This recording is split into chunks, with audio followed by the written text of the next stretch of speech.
কুষ্টিয়ার কুমারখালী উপজেলায় ফ্রিজ থেকে মাংস চুরির অভিযোগে সোমবার রাতে এক নারীকে গাছে বেঁধে 2 দফা নির্যাতন করা হয়। তার মাথা চুল কেটে উল্লাস করা হয়।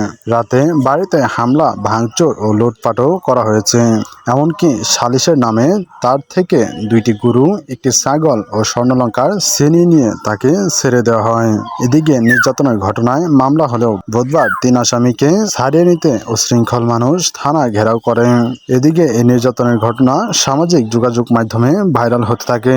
মোবাইল ফোনে ধারণ করা ভিডিওতে দেখা যায় এক নারীকে কয়েকজন ধরে নিয়ে যাচ্ছেন। কেউ আবার তার মাথার কাপড় সরিয়ে দিচ্ছেন, কেউ তাকে মারতে যাচ্ছেন, কেউ হুমকি দামকি দিচ্ছে, আনন্দ উল্লাস করছেন। এরপর গাছে বেঁধে তাকে নির্যাতন করা হয়। নির্যাতিত নারী কুমারখালী উপজেলার মির্জাপুর গ্রামের জাহাঙ্গীর আলমের স্ত্রী রিনা খাতুন। স্থানীয় জানান, মাংস চুরির অভিযোগে রিপন ও তার স্ত্রীর বাড়ির উঠানে পেয়ারা গাছের সঙ্গে দড়ি দিয়ে বেঁধে রিনাকে মারধর করেন। সেখান থেকে জাহাঙ্গীর তার স্ত্রীকে উদ্ধার করেন। এরপর রাত 8টার দিকে নজরুল, কাশেম, রিপন সহ কয়েকশো নারী পুরুষ রিনার বাড়ি ভাঙচুর করে।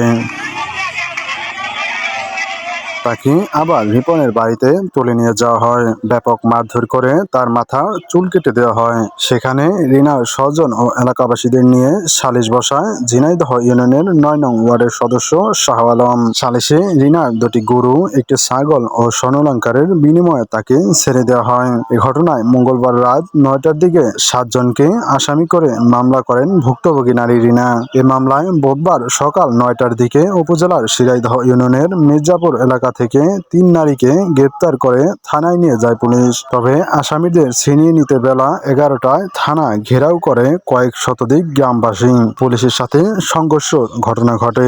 উপজেলা স্বাস্থ্য কমপ্লেক্সে চিকিৎসাধীন 40 বছরের রিনা খাতুনের শরীরে একাধিক স্থানে আঘাতের চিহ্ন রয়েছে।